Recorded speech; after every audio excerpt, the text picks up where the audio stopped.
Welcome to this BTOG podcast. My name is Tom Newsom-Davis. I'm a medical oncologist at Chelsea and Westminster Hospital in London. I'm also the vice chair of the BTOG steering committee. And I'm Leanne Castle, a respiratory physician at Barts Hospital in London. This is part of our regular podcast series where we have informal chats with experts in their fields and tackle the most important issues we all face in the diagnosis and treatment of thoracic cancers. It is important to say that the sponsors of BTOG do not have any role whatsoever in the planning, content or delivery of anything discussed in these podcasts. We would love to hear your questions and comments on things we have discussed in this podcast. Please contact us via email at info@btog.org or Twitter @btog.org, and we will include some of your comments in our next podcast. Please review and like us on the platform where you access your podcasts to help us spread the word about BTOG educational events. Thank you. Welcome to this BT podcast on the management of thymic lesions. We're very pleased to welcome Henrietta Wilson, a consultant thoracic surgeon, as our expert for this podcast. Henrietta is an adult thoracic surgeon at Barts Hospital in London and has a special interest in the management of anterior mediastinal masses and robotic thymectomy for myasthenia gravis. Henrietta has extensive experience in robotic surgery and trains other surgeons throughout the UK and Europe in this minimally invasive technique. We're really keen to learn all from her expertise tonight, and Tom is particularly excited to learn all about the robot later. Welcome, Henrietta. Thank you so much for having me. Okay, so we've had other podcasts where we've talked about the management of metastatic thymic lesions, but today we wanted to kind of focus on the initial workup. So just to kind of kick off, what in patients with anterior mediastinal masses, they can have a broad spectrum of diagnoses, and is there anything on the initial CT which we should be looking for to help us differentiate between thymoma, lymphoma and germ cells? Yeah, so CT scan is a really useful investigation to do up front for anterior mediastinal masses. And it may often, in some cases, be the only imaging that we require. And there are a number of features that I look at when or ask my radiology colleagues about when I'm thinking about what the differential diagnosis might be. Firstly, we need to think about the composition. So is the lesion cystic, solid? Does it contain calcium? And all of these may give us some indication as to the diagnosis. Encapsulation is really important from a surgical point of view. A well encapsulated solitary anterior mediastinal solid lesion is a thymoma until proven otherwise. If the lesion is invading surrounding structures or diving between other structures, then we may need to think more about what we're dealing with. Extension, so where the lesion comes from. We often forget that the thyroid gland can travel down behind the sternum. And if you just are looking at the chest and not up into the neck, then that's something that can be missed. And also, is there any disease elsewhere in the chest? Is there any pleural effusion, pericardial deposits? All of this together will start to give us an idea of whether we're dealing with a thymoma, and we can move straight on to looking at surgical options, or whether we need to think about alternative diagnosis such as lymphoma, germ cell tumor, thyroid gland, etc. So really, CT scan is the first investigation of choice and gives us an awful lot of information when planning what we do next. So which kind of patients need a biopsy before you think about resection? Is it those cases where you're not so clear whether it's a lymphoma or germ cell, or sometimes is it needed for the kind of more clear-cut thymomas? Yeah, so generally speaking, if we've got a well encapsulated solid anterior mediastinal mass on CT scan with a patient with normal germ cell markers, or somebody who doesn't really fall into that high risk category, then we would consider this to be a thymic epithelial tumor, and we go straight to resection. Biopsy, when you've got a tumor that is very likely to be a thymoma, is not a good idea, because you risk seeding, and you go from a situation where a surgical resection would be curative to the possibility of having pleural pericardial metastasis in the future. The primary aim is Henrietta, can I just ask you about that? Because I get asked that quite a lot by patients in lung cancer, people with advanced stage disease, and we say, don't worry, need a biopsy. But actually, so you're saying the evidence in thymoma is really clear that you can seed a... Yeah, so thymoma is a little bit different to lung cancer in that situation, that it depends on the stage of disease. So thymoma is staged very differently. At the moment, size of tumor is not within the staging, and it's all about encapsulation. So if you've got an anterior mediastinal mass that has a clear capsule, it's not invading anything else, then you want to remove that within its capsule. You don't want to break the capsule. You don't want to put a needle into the capsule, because you go from a stage 1 fully resected curative situation to a possible, it doesn't happen all the time, but you can go to a possible seeding. And when we operate on these patients, one of the main aims is not to break the capsule for that reason. Got you. Thank you. That's very so in that scenario, we wouldn't biopsy, but there are patients, obviously, where on the imaging you've got a larger mass, you've got a mass that's already breached the capsule, where there's a doubt about the diagnosis. So it doesn't look typically like a thymoma on imaging. It looks like it could be a thymic carcinoma or a lymphoma or a germ cell tumor. Then in those situations, we would want a biopsy before we go in to do any surgery. Anything that is borderline resectable as well, you would want a biopsy first, because you don't want to be in a situation where you put someone through a big operation with a non-curative outcome. Okay, that's really helpful. And where does PET fit into that? So is that more for the patients where you're worried about a malignancy or a germ cell tumor or lymphoma? Yeah, so PET, that's a really interesting question, and I'm not sure that we've completely clarified this at the moment. I think there are two ends of the spectrum where the answer is really clear. So in patients, again, who have this well-encapsulated anterior mediastinal mass, it looks like a thymic epithelial tumor. It looks like a stage 1. We're not worried about any metastatic disease. They go straight to surgery. They don't really need a PET.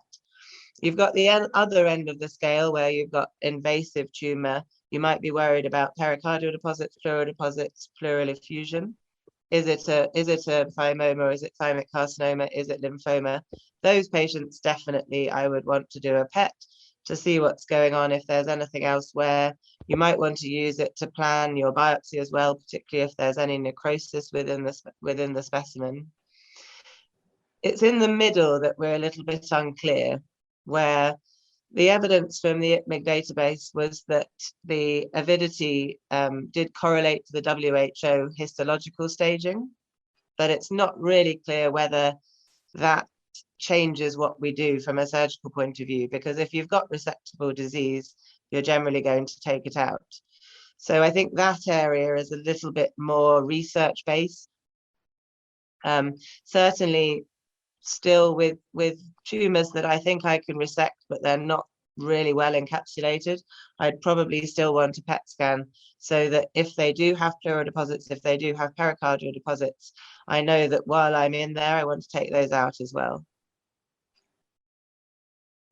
Okay, and then where does MRI fit into the kind of schedule of things? We sometimes see patients seem to need to have MRI, some of them don't. You know, which patients should we be thinking about? Yeah, so MRI has become a really important imaging modality in thymic lesions, and I think that's something that's sort of changed, particularly in this country, over the last 5 to 10 years.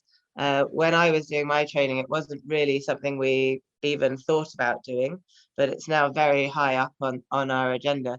And I think this is really to avoid this ongoing surveillance in patients who should be having an operation, but it's also to avoid unnecessary surgery for patients with thymic hyperplasia and thymic cysts. And we now have a very clear pathway within our centre.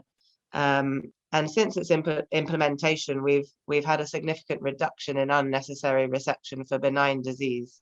And where MRI comes in is for that indeterminate and anterior mediastinal mass, where the radiologist says, well, it looks solid, but it doesn't look really like a thymoma. I can't rule it out. It might be thymic hyperplasia. And that's where MRI is really useful. And now with the particular type of MRI that we use, which looks for chemical shift index, radiologists can really tell us with really good accuracy whether this is thymic hyperplasia, a simple cyst, a complex cyst, or a thymoma. And that's the detail that we need, because if they've got a simple cyst or thymic hyperplasia, then they can either be discharged after 6 months or go into surveillance. If there's any concern about a complex or a thymoma, then they come to the surgeons for resection.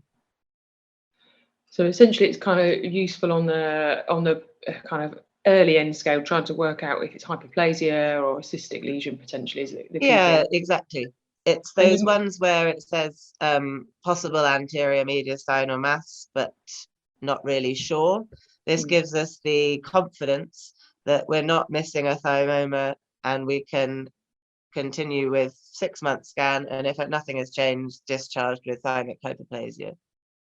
And should we ask for a specific type of MRI? I know sometimes you've said to me, oh, it looks like that patient kind of ran through the MRI there. And I know that there's different ways they set up the gating thing. You talked about chemical shift. Is that the specific thing we should be asking for?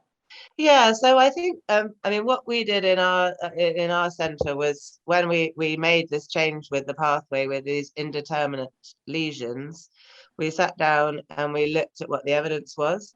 And there is a particular protocol that they use, which the main thing is this chemical shift index, which is to do with a fat suppression technique. I think I'm not a radiologist. I won't pretend to be a radiologist, but they're very good at it, and they know what they're looking for. And as long as you've got that specific protocol, then there's an awful lot of information that we can get, which gives a lot of reassurance that these patients don't necessarily need an operation. So for this kind of workup stage, can these investigations be performed locally? Sometimes obviously patients come from smaller hospitals. Is it worth them having their MRI locally? Obviously PETs are often centralised, or should they? Is it better that perhaps when they're referred to a surgeon, then that's done then? Yeah, it's a difficult one, isn't it? Because everything is coming so more and more specialised. And we don't want to take away the power to investigate patients. But I think, thymic disease, thymomas, thymic epithelial tumours, they're quite a rare entity, and they need to be managed, I think, in a centre that has a lot of experience with them and has radiologists that are looking at these scans day in, day out, that understand the differences. And it's also a resource challenge as well. So personally, I think any patient with a suspected anterior mediastinal mass needs to be discussed in an MDT where you have at least a thoracic surgeon present, preferably radiologists that are used to looking at these types of images, that know the MRI protocols that they want to be using, and also oncologists that deal with these diseases, so that you've not got 1 or 2 cases a year, you've got many cases a month. Because we know from lots of other disease types that high volume and experience leads to better outcomes. I guess in some ways my last question was probably a little bit moot in some ways, because the way in the UK our MDTs work, they're all centred around a centre of thoracic surgery and oncology specialists. So I suppose the key thing is that patients, wherever they are just taken to an MDT for discussion, and they should get that expert thoracic surgery and kind of oncology opinion. And I think that's the key message, isn't it, that anterior mediastinal masses are not benign things to be watched for years, particularly now that we know MRI can be used to identify between the benign and the and the malignant, that we should use that modality up front, and then we can put patients into the correct pathway early rather than waiting several years to see what happens. I'm going to ask about myasthenia. Everyone knows, in the association, we all know thymomas and myasthenia. Do you check the myasthenia bloods, the anticholinesterase antibodies, in every thymoma patient, regardless of symptoms? So absolutely, I do. It's part of our pre-assessment protocol. Anyone coming for resection of a mediastinal mass will have acetylcholine receptor and anti-MuSK antibodies checked. And the reason I do it is, I mean, the best approach for resection of a thymoma is a full thymectomy anyway. It's easy to say sitting in a podcast like this when you've got a 85-year-old in front of you with a little thymoma and you're thinking, really, should I take the horns out above the innominate? Maybe I won't. But, you know, strictly speaking, that's the best approach. The reason I do the antibodies up front is so that I know if they have got positive antibodies but subclinical myasthenia, then I absolutely need to do a full thymectomy, because we have had a couple of cases with patients who've had a thymomectomy, you know, many years ago, coming back with clinical myasthenia, and then you're in a slightly difficult scenario of, do I now do a redo operation to take the thymus out? Is that indicated for their myasthenia, even though they've had previous surgery for their thymoma? So I like to know up front if they've got positive antibodies. And for me, that would be an indication that I need to really do a full thymectomy. Because you've read my mind, because my subsequent question I was going to ask in a minute was, what benefit does surgery have for myasthenic patients beyond the control just of the thymoma in terms of their myasthenic problems? Yeah, so even in non-thymomatous there's somebody over that, patients with myasthenia gravis, we would still want them to be referred for consideration of thymectomy. We normally offer surgery to patients diagnosed within the last sort of 3 years is used as a benchmark, but can go up to 4 to 5 years. We used to limit age, sort of, it used to be 40-year-olds, now then 60, 65.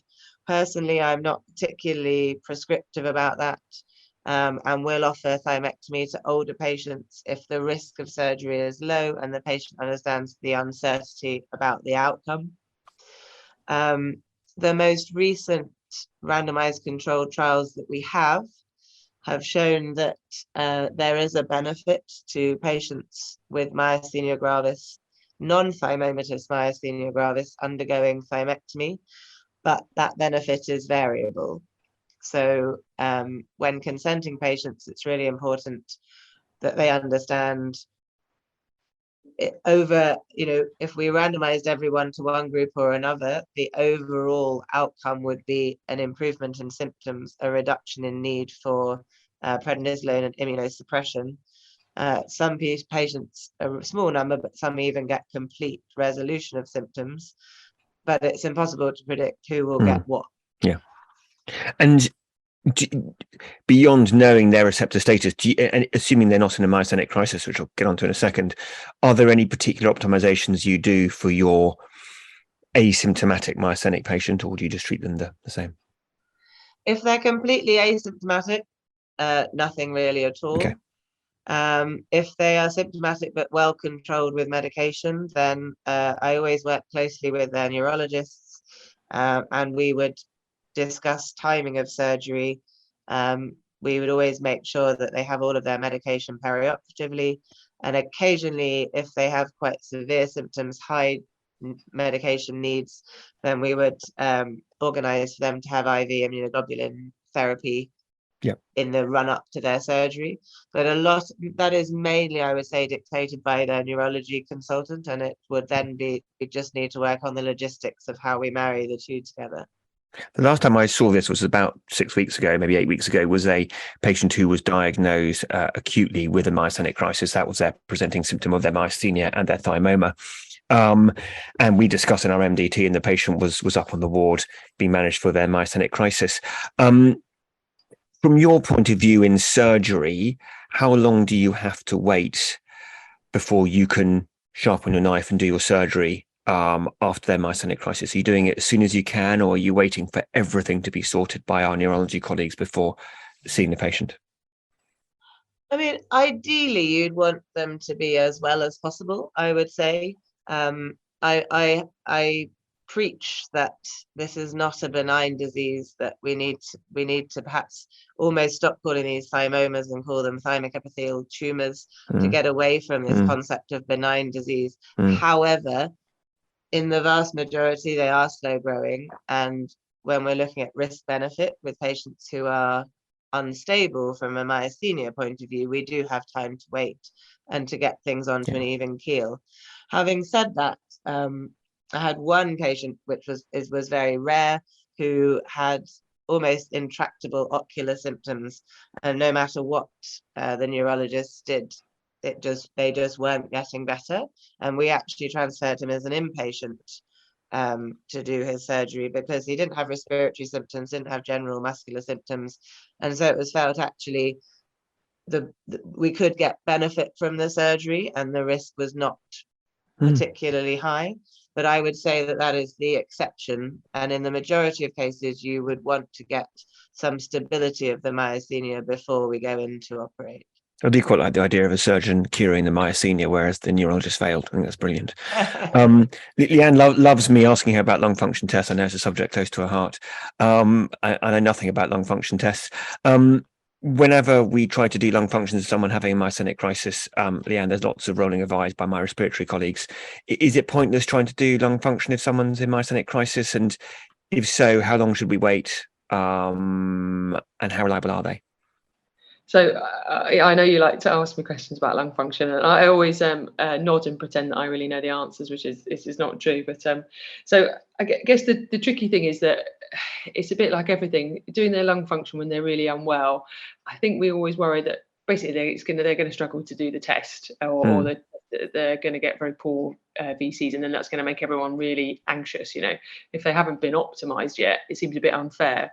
I think obviously the most helpful thing is if you've got a patient, if they've had previous lung function testing, in the past before they're unwell, then at least you've got a baseline which can help people. The problem with obviously the disease is that when we do lung function, when the physiologists, not technicians, physiologists do the testing, they will usually do the testing several times, and of course the patients are going to be fatigable because they're unwell, and so actually every time you do it, and the patient, they're sitting there with the patients doing it over and over, the results are going to get a bit worse with each repetition,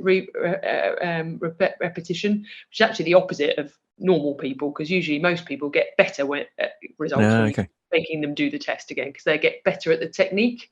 So I guess the issue, as you said, when testing people in crisis, is we're going to give them they're going to have false kind of poor results. I feel like a better kind of screen is if you've got a baseline before they're unwell, and then I guess the other thing, Henrietta might correct me here, is my understanding is that the problems in their anterior mediastinum, it's not necessarily their lungs that's the issue, it's their lung muscles, their kind of chest wall muscles obviously are weaker, but their actual lung parenchyma is not usually the issue, or they may have other conditions. So the same things apply to any anaesthesia if you've got awful COPD as well as myasthenia.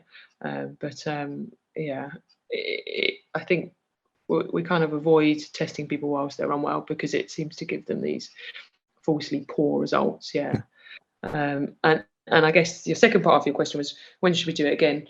I guess the answer is when they're better, or at least they're close to their baseline again. And you probably want to look at the traces, because the physiologists do number them, and actually whatever they get is their best result. Don't look at the average too much, because that might be poor if they've done it several times. Cool. I'll be quiet and let you ask about robots. Well, I know you're really excited to hear Very about excited. the robots. About robots. I think Tom imagines some sort of walking, talking surgeon. Surely it is. It has to be. Totally. I'm so disappointed. Not quite sci-fi. Well, Henrietta's going to tell us all about it. So maybe we shouldn't jump in straight to the robot. I was going to ask first a little bit just about surgery in general. So when you look to take someone for surgery, is it solely based on whether on imaging it looks like it could be resectable? Is that kind of how you judge who you should take first for an operative procedure, Henrietta? Yeah, so imaging is the mainstay that we use to assess resectability, and the CT scan is really the best investigation that we have to look at that. You'd want a contrast CT scan because it's the mediastinal vessels that normally cause the most trouble for invasive disease. A PET CT might be helpful, but that's mainly going to be looking at other deposits. So is there pericardial pleural deposits? And that will be planning disease as planning surgery, as opposed to necessarily saying that patients aren't suitable for surgery. Because unlike in lung cancer, there is a role for surgery in thymic epithelial tumors where there is pleural and pericardial disease. We know that if we can remove all of the disease within the chest, that still gives a better prognosis. Whereas in patients with lung cancer who had metastatic pleural disease, they wouldn't be candidates for surgery. Similarly, in advanced local disease, we might be more aggressive. So we can reconstruct or patch the superior vena cava. We can divide or reconstruct the innominate vein. So all of these things we would look at on a CT scan with contrast. And it wouldn't necessarily to be, say, resectable or not resectable, although obviously some will still be unresectable, but it's also to plan the approach and to understand what sort of support we might need, even in terms of putting somebody on cardiopulmonary bypass in order to get a clear resection. Okay, so that's quite a key take-home message, isn't it? The difference between lung cancer, where a pleural deposit, for example, would mean you wouldn't go ahead with a resection. From your point of view, the imaging helps you more to plan how extensive your resection might need to be. Yeah, exactly. Yeah. And what are kind of the difficult surgical approaches you can take, and does the imaging kind of change which approach you might take, whether you might do something minimally or have to take a more kind of aggressive approach? Yeah, definitely. So the approach will be down to two things. Firstly, it will be dependent on the disease stage, and secondly, it will be surgeon experience. So some surgeons may prefer to take an open approach if they haven't got a lot of experience in minimally invasive. Others might tackle slightly more advanced disease, minimally invasive, and only open when they feel they need to do a vascular resection, something like that. One of the most important factors, and I think we'll talk about it later, but I think it's fine to just keep going on about it, is an R0 resection. That is, it's the goal in thymoma surgery and thymic carcinoma surgery. So you've got to think about that when you're planning your approach. And if you don't think you can do that minimally invasively, then do a stenotomy, do a trapdoor, do whatever you need to do. But we mustn't. That's what a trapdoor is, just so, because we, yeah, sorry. So and that would be dividing the sternum and then coming across to the side as well and lifting basically half the chest off. It sounds worse than it is, I promise. Okay. But that makes sense to us, because obviously dividing the sternum makes sense if there's more invasive disease. Yeah. So those are kind of exactly. So we have, different options, robotic assisted, video assisted. In the US, they do a transcervical approach as well. So they actually make a cut in the neck and lift up the sternum and come underneath it. We don't do that so much in Europe. All of these approaches are fine for early, well-encapsulated disease. But if, for technical or safety reasons, a bigger cut is needed, then that's what we'll do. Okay, and we've know you're kind of a leader in robotic resection. So can you talk us through what that involves, just so Tom can understand the ins and outs and how the robot works and how the robot works? Yeah, robotic surgery. I didn't design it myself, but I'll give it a go.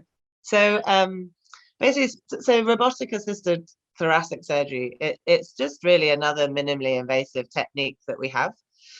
And what it means is that we make but 3 or 4, usually for mediastinal disease, it's 3 incisions between the ribs. So we go in through the intercostal space and we put a metal cannula or port in that space. And it means that we can operate with 8 to 12 millimeter incisions. So for a standard thymectomy or thymoma, we would have 2 8-millimeter incisions and 1 12-millimeter incision, and we would put the port through that. And then the instruments and the camera then pass through those ports, and they are attached to the robot, which sits on top of the patient. And then as the surgeon, I'm controlling the robot from a console that is normally a few meters away in the theatre, but I'm not scrubbed at the table. I'm sitting at a console looking into my monitor and controlling the robotic arms with that console. And the real benefits come from the fact that I have 3D magnified vision within the chest. So I can see every little tiny vessel, every, anything that I need to control. The instruments are wristed, so they actually have greater rotation than the human wrist.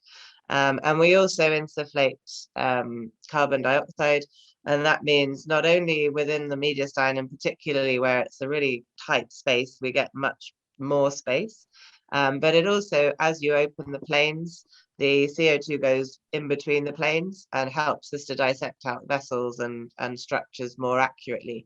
So it's really, I found, has revolutionized this mediastinal surgery that we can achieve safely, particularly in this patient group with thymoma myasthenia.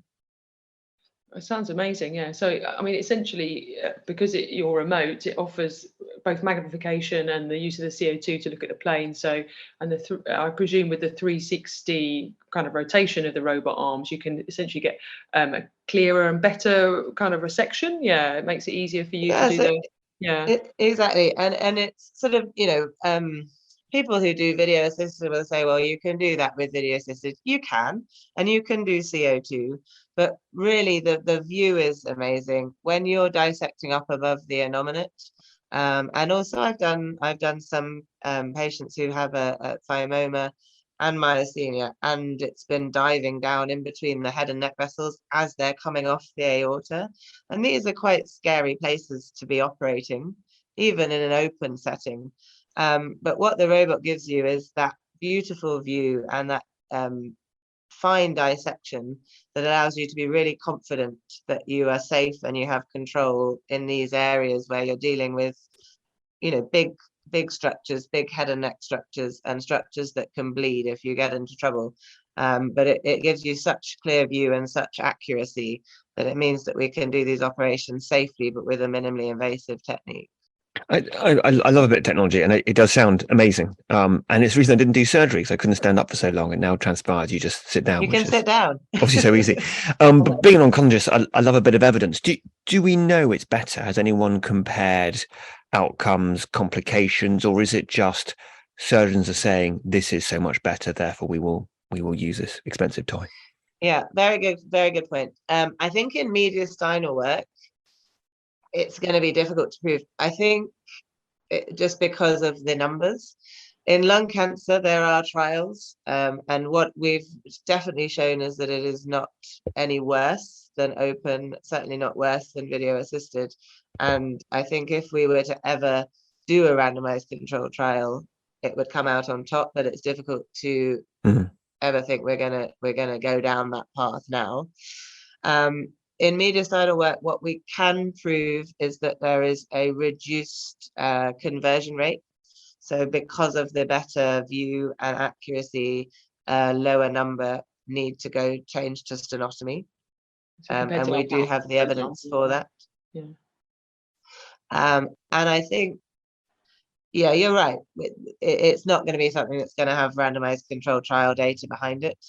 But the more surgeons who I teach who do video assisted thymectomies and thymic disease, as soon as they see the change in the view that you get with robotic surgery, it's just so much more comfortable, and you just feel so much more confident doing it. I presume there's a quicker recovery. If I remember rightly from my fellowship, the robotic patients, their post-operative stay was often small. I know in lung resections was shorter because of the smaller incisions and the.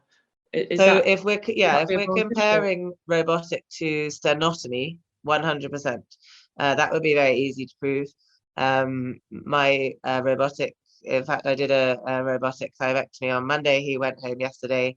I often don't even put a chest drain in these patients. So length of stay, 100%. We can demonstrate that. Complications, I'm sure we can demonstrate.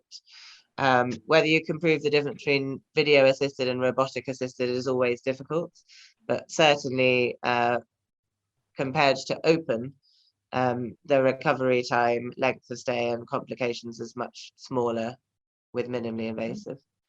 So kind of watch this space. It sounds like it's something that we see more of our surgeons doing. And then just touching on the last bit of that, because you said that you felt that your resections were more thorough. How important is the R0 resection? We kind of want to know what we should do if there are R1 or R2 resections. Yeah, so completeness of resection is probably the most important prognostic factor for these tumours, and it has to be the goal really, because that changes their prognosis significantly. It needs to be taken in consideration when you're planning the surgery. So I think in patients where you really think you're not going to get even an R1, you're looking at an R2 resection, then perhaps surgery is not the right thing to do, and you need to see whether they respond to neoadjuvant treatment first, because if they don't, then actually you're putting them through a major procedure for no real benefit.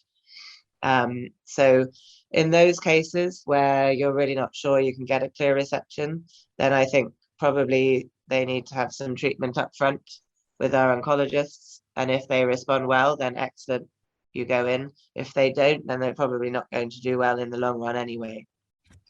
Having said that, obviously we still get cases that come out post-operatively with an R1, rarely an R2, but it does occasionally happen. And those are the patients that I would refer on to have consideration for post-operative radiotherapy with or without chemotherapy. I'm really mindful of time, so I'm going to ask two very quick questions, and I'm going to ask you for two very quick answers. After surgery, in terms of follow-up, do you prefer MRI for younger patients, all patients, or no patients? So again, another good question, and I think this is an evolving area. I tend to alternate between CT and MRI. That's mainly to do with resource and the fact that thymomas we follow up for 10 years. So 10 years of CT seems like a lot of radiation in a 20, 30-year-old patient. I think probably MRI, all MRI would be the way to go, but we need that to be matched by the MRI that's available and the radiologists available to report those. So I tend to alternate at the moment. And do you follow any particular guidelines, or do you make it up as you go along? So I follow the NCCN guidelines, which are the National Comprehensive Cancer Network guidelines. And so I would do 6 to 12 monthly cross-sectional imaging for 2 years, and then annual cross-sectional imaging for 10 years in thymoma, 5 years in thymic carcinoma. And that's for the R0 type stage 1. Others that have gone on to have oncology usually are referred back to me and then follow a similar surveillance pattern. And my last question is, obviously we've got lots of incredibly excited people listening to this, because BTOG is full of excited people. If you've really piqued someone's interest, they want to be part of specialist thymic group. Is there such a body, he said, giving an opportunity to promote your own work? If people are interested in thymic stuff? So, yes, I mean, I'm sure there are several. I'm a member of ITMIG, which is the International Thymic Malignancy Interest Group. That's the international one. And they have a good website that has good resource for both patients and clinicians and annual meetings, etc. And then also BTOG have a subcommittee for thymic specialist interest, and have a number of resources online and also meetings, I'm sure, coming up. I'm sure. Centre of all that's good and great, BTOG. Yes. So yeah, there are. I think those, there are. Those are the two that I would look to get involved with, and they're not mutually exclusive. I think work very much together on a sort of British and then international level. Fantastic, Henrietta. Thank you so much for talking to us today. And so just to kind of summarise at the end, what do you think the key take-home messages are for those that refer and view patients like this in clinic? Yeah, so my number one would be, please don't ignore anterior mediastinal lesions. They may well be slow growing, but they're not benign. And I've seen too many that have been seen many years ago and then have come back in a much worse situation. And particularly now that we have MRI as an integral part of the diagnostic pathway, we can find out upfront whether they are anything to be worried about, need to be resected, or can be watched. So I think referring into an MDT that deals with this sort of thing day to day is the best way forward for these patients. The other point would be that surgical resection for early stage disease is now often done with a minimally invasive technique with very low surgical risk. So again, refer these patients into centres where they have experience in this approach and where they do a high volume, and that will give us the best outcomes in this, because it's often a rare disease, but actually we see quite a lot of these, and as do other centres in the UK. And so the more that we can see these patients early, the better outcomes they'll get and the better treatment they'll be given. Super. That's been very informative, Henrietta. I think we've all learned something there. So thank you very much for volunteering to talk to us for this podcast. Thank you so much. No problem at all. Been very good talking with you.